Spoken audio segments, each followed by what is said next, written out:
సమావేశం పెట్టడానికి కారణం ఏంటంటే మన ఓలుబోయినపల్లిలో గోలుబోయినపల్లి చేస్తా అన్న నాయకుల ప్రజలకు వెళ్తుంటే నాకు నవ్వొస్తుంది.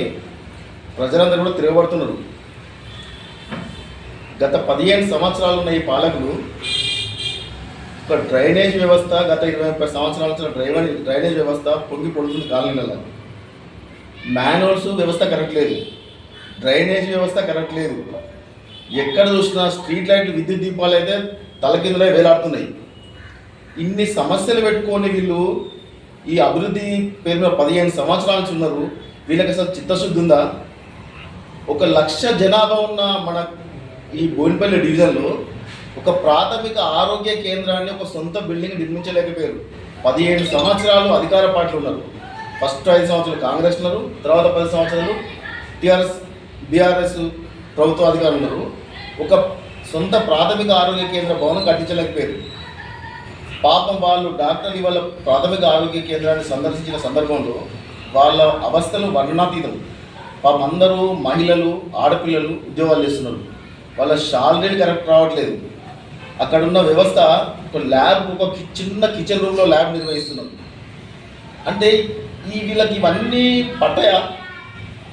వీళ్ళు మేము అభివృద్ధి చేస్తాం, 15 సంవత్సరాలు మేము మొత్తం అద్దాల రోడ్లు వేస్తామని చెప్పుకుంటున్నారు కదా 15 సంవత్సరాల పాలకులు. ఈ ప్రభుత్వ వైద్యశాలను కట్టించలేకపోయినంటే వీళ్ళకి మీకు అవమానకరంగా అనిపిస్తలేదా?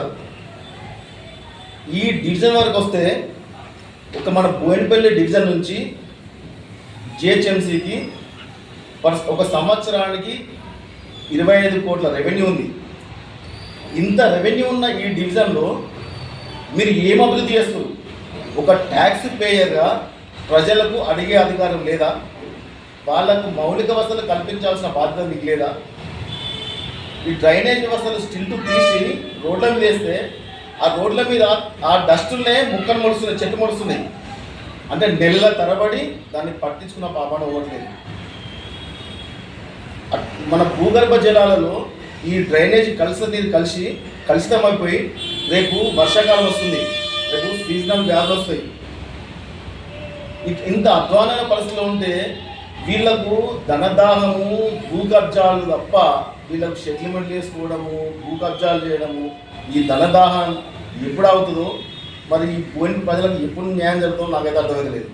అంటే 5 సంవత్సరాలు అధికారంలో ఉండి 5 సంవత్సరాలు సెటిల్మెంట్లు చేసుకుంటా డబ్బులు దోసుకోవడము, 5 ఎలక్షన్లు వచ్చినాయంటే ఆ దానిలోకి వెళ్ళి ఆ మూటలు తీసి ప్రజలకు పంచిపెట్టి మభ్యపెట్టి గెలవడం తప్ప ఇక్కడ బోయినపల్లిలో ప్రశ్నించే గొంతు లేదు.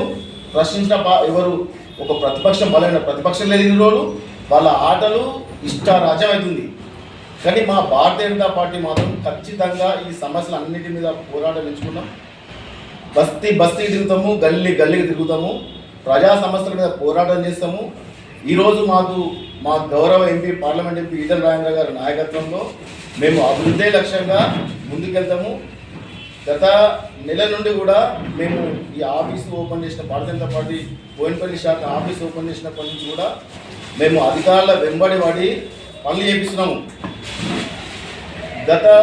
గత వారంలో 18 స్ట్రీట్ లైట్ పోల్స్ వేయించినాము. గౌరవ ఎంపీ గారి నుంచి 5.5 కోట్ల ఫండ్స్ సీసీ రోడ్లు వేయించినాము. సీసీ రోడ్లకు ప్రపోజల్ పంపించినాము. రేపు కమ్యూనిటీ భవనాలకు ప్రపోజల్ పెట్టించినాము. కానీ ఇక్కడి నాయకులకు అభివృద్ధి మీద చిత్తశుద్ధి లేదు. ఏమనంటే మేము హ్యాట్రిక్ అని చెప్పుకోవడము, వాళ్ళు అన్ని ఉత్తర ప్రగల్భాలు చెప్పుకోవడము, ప్రజలను కాలనీవాసుల సమస్యల మీద ఇంటికి పిలిపించుకోవడము, వాళ్ళని ఇంకా బెదిరించుడు, మీ ఇష్టం మీరు ఏం చేసుకుంటారో చేసుకోండి, మీరు మళ్ళీ అక్కడ రారా అంటే ఇక్కడ ఏకఛత్రాధిపత్యం అవుతుంది ఇక్కడ.